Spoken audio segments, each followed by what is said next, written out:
Call this meeting to order. Just Tuesday, July 1st, 2025, Shelby County Board of Supervisors. Any conflicts, gentlemen? None. No, sir. I'll keep looking. We have a motion to approve the agenda. Motion. I'll second. All in favor? Aye. Approval of the minutes from June 24th. Any changes, Taryn? I'll make a motion to approve. Second. All in favor? Aye. Approval of the claims. I saw no issues. No questions. Motion. And a second. All in favor? Aye. Chris Frederickson, Secretary Roads Report. Good morning. Morning. Chris. Keep this short this morning, I think.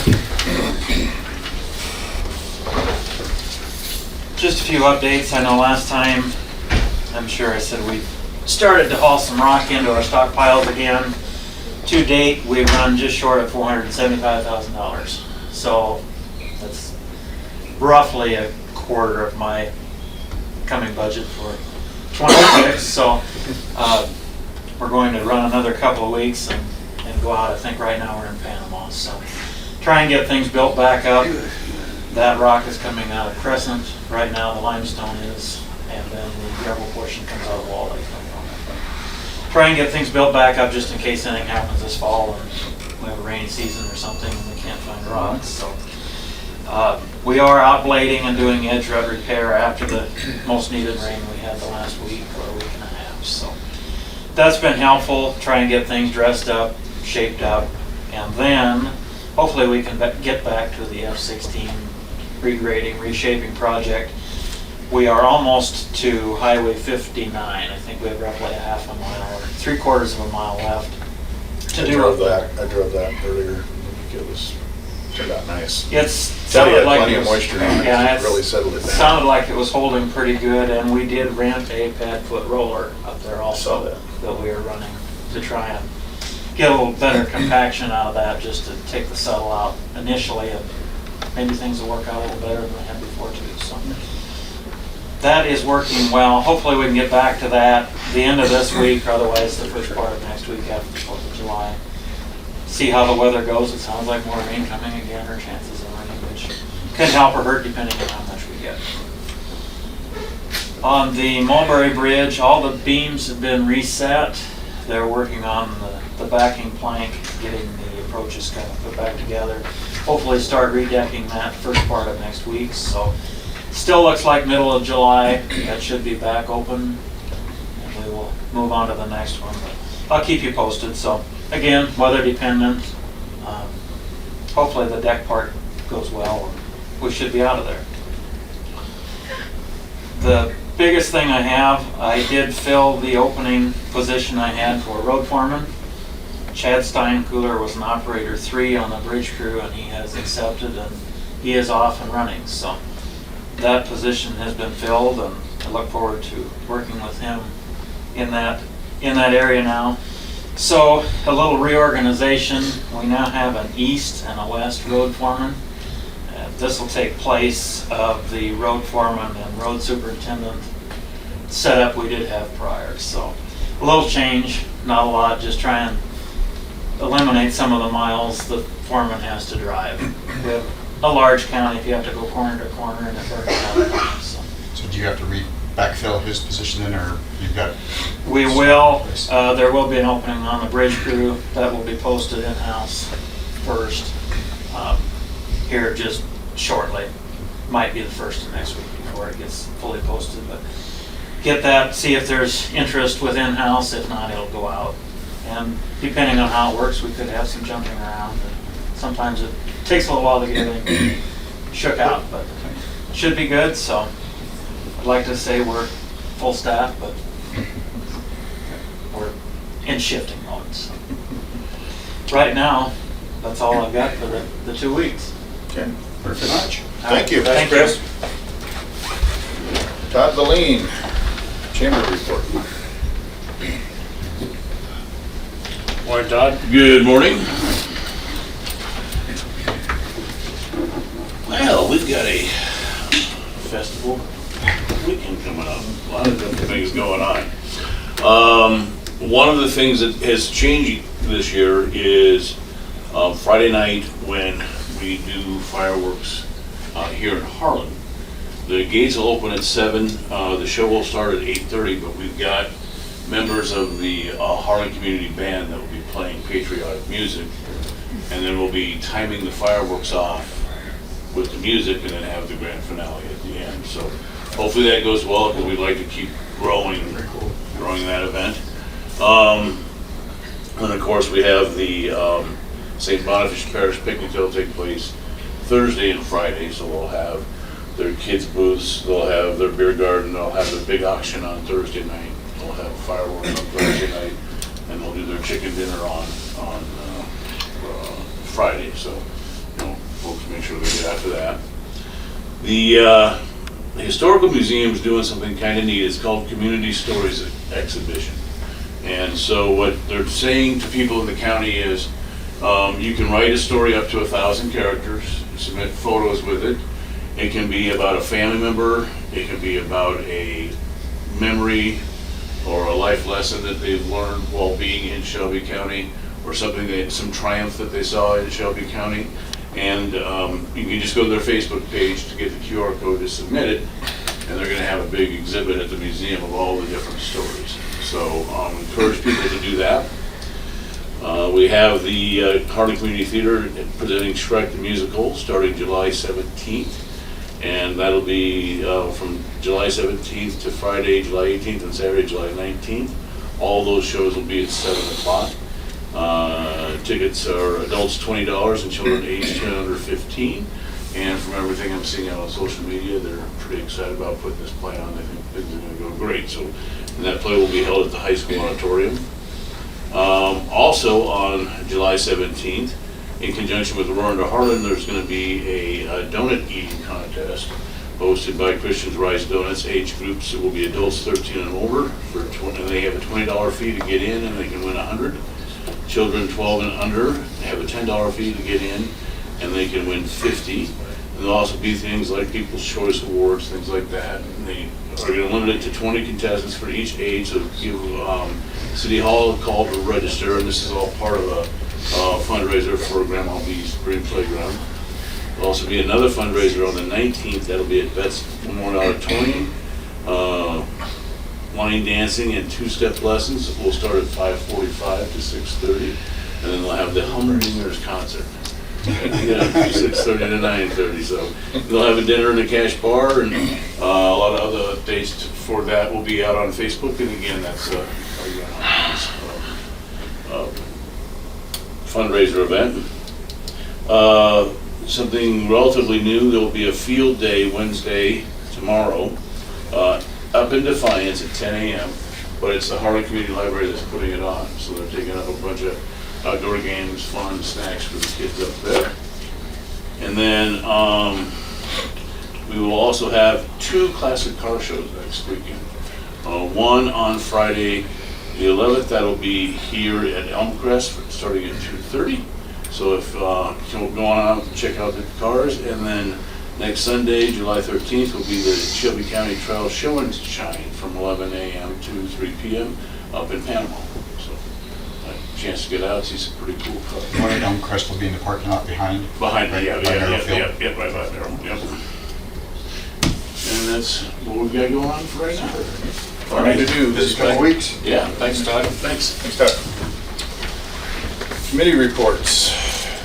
I didn't have any last time, so I'm going to make up for it today. All right. I've had a busy couple of weeks. Along with Chris, I attended a Granular Surface Summit, which in my lifetime I never thought I would be at, but there I was. I learned a lot about rock roads, learned more about limestone and gravel than I had ever before in my life, so that was fairly interesting. Some of the challenges in our climate and accessing good limestone and those kind of things. So that was a pretty interesting meeting. Attended the poverty simulation exercise sponsored by Thriving Family Alliance and the Harrison, Monona, Shelby County Hub. And that was also an interesting thing to just encounter some of the obstacles that those less fortunate run into trying to get employment or food or transportation, those kinds of things. So pretty eye-opening exercise there. Been attending the rural water updates on Zoom.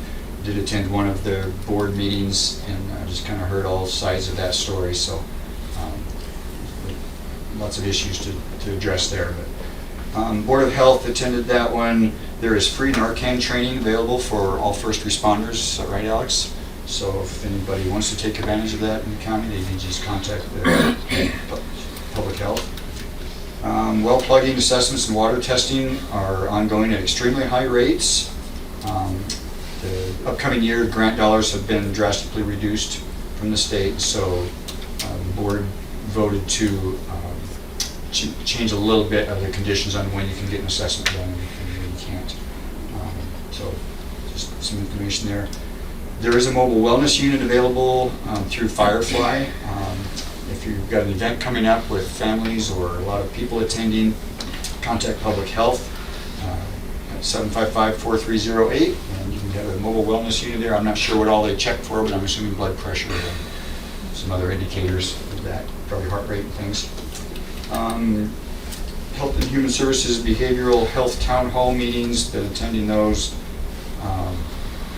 It's now all through their single source. If anybody needs those services, the new number, or I guess the same number, 855-581-8111, or they can text 855-895-8398, or you can go online at yourlifeiowa.org and find all the new contact information and services available for behavioral health. And related to that, I went to the Southwest Iowa Mental Health and Disability Services meeting yesterday. That region is closing out as they transition into districts, which we've been hearing about for some time. At some point, they'll come to us for a resolution to terminate the 2080 agreement that we've been under for the last several years with that, but we're not quite ready to do that. They'll get all their bills paid. Lastly, I guess, I don't know if somebody else was going to mention it, but the new website for the county launches today. So I tried to go on the test one yesterday and couldn't get on. So hopefully the live one goes better than that. But it should be more information, more accurate information, and easier to navigate. So we'll check that out when we get a chance. That's it. All right.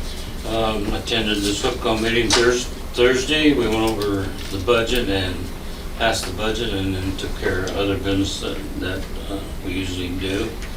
Yesterday I had 100 Canyons meeting at 1 o'clock, and their concern was that federal money can only be used for projects, and county money can be used for anything. So they decided to have separate accounts, one for federal, one for county. Makes it easier to account for, and so, and then we signed an agreement with the Oakland group that they would have an office there for Paul, who's our new Canyons leader, and they will provide all the IT equipment for him. And that's pretty much what we talked about. So the highlight for me would be we approved a new contract for the director of the Southwest Iowa Juvenile Detention Center. Last month, for the first time in a long time, they had some juveniles ganged up, made a plan, and overtook some guards there. They can't even carry mace in there because they're juveniles. So one guard was put in a headlock, a female guard. She's doing okay, was out a few days, but some of them got loose, got in the computer room and just started throwing equipment, breaking equipment up. So there was a lot of damage. They got everything under control pretty quickly, but some new protocols are going to be put in place to protect those areas. And I don't know if you heard about it, Kyle, or not, but it was quite a deal. But could have been worse. But thankfully everybody's okay and equipment can be replaced. So other than that, everything's pretty status quo. Any department heads want to give a report? Going once, going twice. Okay.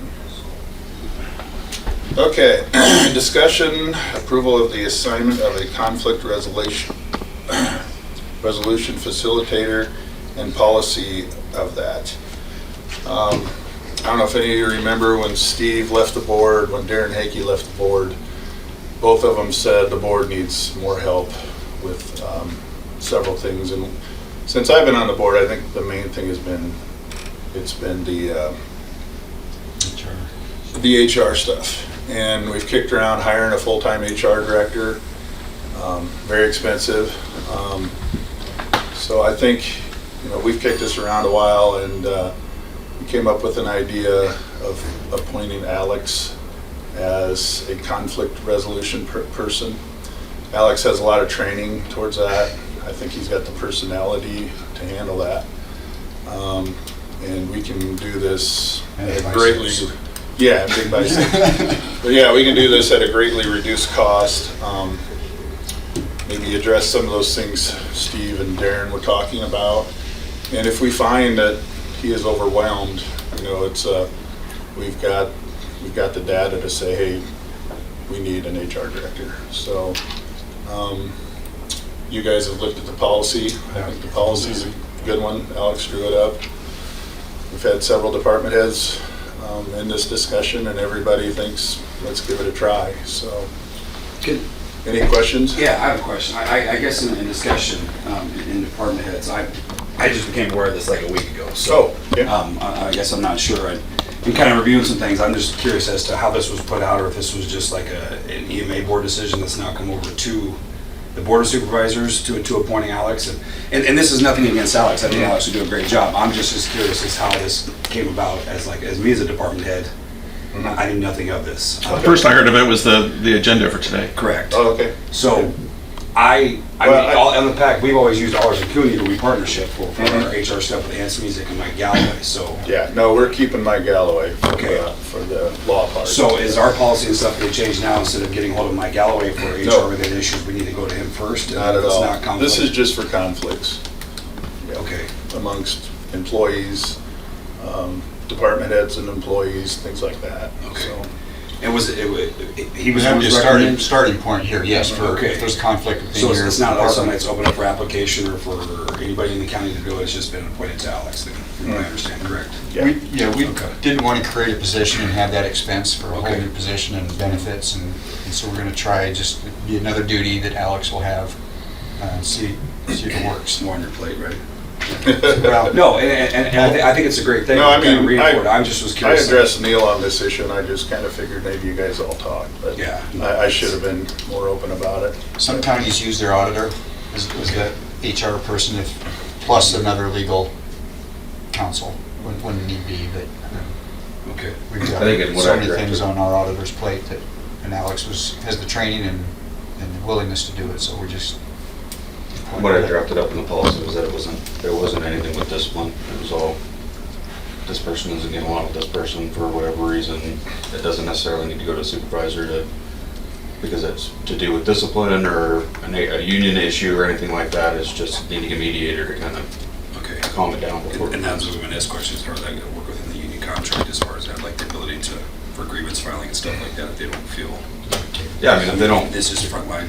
yeah, for all frontline stuff, has nothing to do with discipline or grievances or anything like that. It's all, inter-office personality issues that they might need somebody to just sit down and mediate a discussion between the people.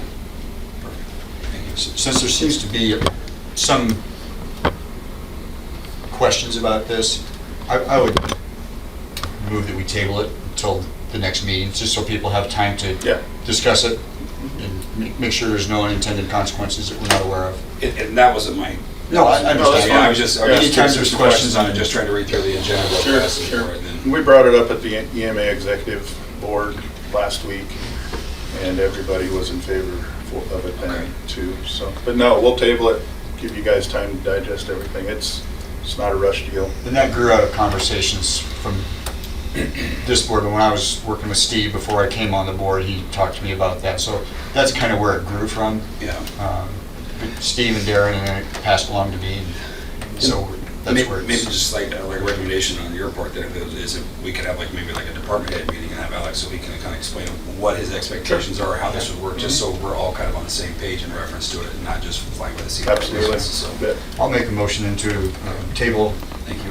item number 9. Sorry. Until the next meeting. Charlie, second. All in favor? Aye. Aye. Sounds good.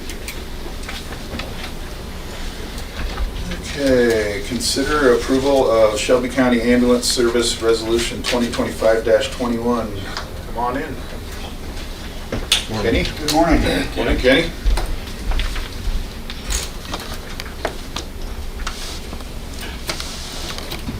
So, I drafted an ambulance addendum to apply to the EMS department, since that's kind of new and none of the ambulance applies to it, so hopefully you guys take a chance to look over that. And then the wage increase pay schedule, which was previously approved, the addition to that is a driver position, which was kind of an incorporation into some cost-effective savings.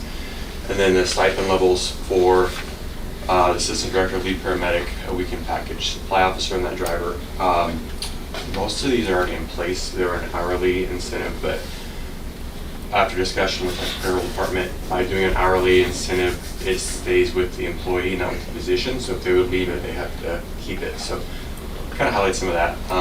And then with the addendum, just provides the guidance to our department based off of the 24-hour shifts and the extra hours worked annually compared to regular employee. And provides some guidance for uniform reimbursements and required education. Answer any questions if you have. And that's all been reviewed. Yep, By we law always and attorney, right? approved it and reviewed it and made sure everything was kosher. Great. Sounds good. Looks like a lot of late nights working on that.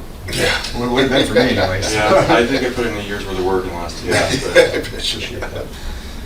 I will, are you We have, ready for we have a motion? resolution that incorporates all of them. Okay, Okay. yeah. Okay. You need to read that resolution? This is resolution number 2025-21, a resolution approving Shelby County Ambulance Service Policy Addendum, salary schedule and stipends, job description updates, and driver skills and procedures guidance. Whereas the Shelby County Ambulance Service Director has reviewed certain departmental documentation related to its operations and is recommending revisions, modifications, and/or additions to those documents.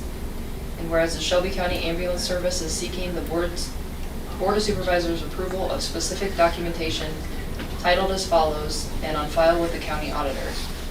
Shelby County Handbook Ambulance Addendum, Shelby County Ambulance Scheduled Pay Increase and Stipend Memorandum, Shelby County Ambulance Driver Job Description, Iowa EMS Service Program Driver Skills Procedures Guidance. Now therefore be it resolved by the Shelby County Board of Supervisors that the above referenced documents are hereby approved, and the Shelby County Ambulance Service Director and County Auditor are directed to take any actions necessary in furtherance of this resolution. Good. Yep. Okay. We have a motion to approve resolution 2025-21. I'll make that motion. Second. All in favor? Aye. Aye. Good, very good. How's everything going? Good. We ended the year just under 1,400 calls. I think it was right at 1,364. And we had 375 transfers out of that, so it's been busy. We have an ambulance that needs a new transmission, so once that's out of service, we're going to use that extra space to get our construction project underway with some bedrooms added. So kind of know where to put this stuff, so I was like, this might just all work out very fast. So 2 days to put up a couple of walls and do some right away. Do you have another ambulance just to take that? We have that one, or- our third spare. Stand by, yeah. We'll leave for the in-town 911 stuff, and we'll use our relatively decent quality one that we have now for our transfers and stuff. But we've been to the hospital aware that we might have a little bit of a lapse in transfer coverage, so we'll provide as much assistance to them in getting things done in a timely manner as we can. Okay, good. How much of your budget is off of Medicaid reimbursements? Not as much as what you'd think. I am in the process of setting up a GEMT program, which would take our reimbursements from just say $250 a call up to like $400 or $500 also almost double it. That's kind of a process, and we have to potentially self-fund that account. So trying to get that all in order. There's a building conference in August that I want to attend has a special session just on that, so. I was just wondering how this new federal bill that cuts a lot of Medicaid would affect your budget. It might, right now we're getting the bare minimum, so anything we do above and beyond what we're doing is gonna be more, so. Our outstanding amount is like $500,000, but of that, 150,000 is self-pay, which we can't really do anything, can make payments on. And 300,000 of it is just insurance companies waiting to be paid, so it's only like $10,000 in unpaid claims. So from a collection standpoint, we're really not losing revenue. Dealing with our AR under 20%, and we're sitting at like 18.5% on 30 days out. So you get 60 days out, like under 5%, which is awesome. Our revenue exceeded expectations this year, so we'll have some good revenue carryover and capital budgeting that was in place to get the new ambulance in the next couple months. So Awesome. Super deal. any other questions? Thanks, Kenny. Thanks, Ken. All right. Consideration of amending Resolution 2025-20 to commit funding to the City of Harlan Grandma Bee's Dream Playground. Aaron? Or Mike? This is a technicality. They submitted the CAT grant again. They have to keep sending it back, and then those folks that review it send it back, and they need this T crossed or this I dotted. They want a dollar amount put on the in-kind service that the county has offered to help with demolition of the playground, the current playground.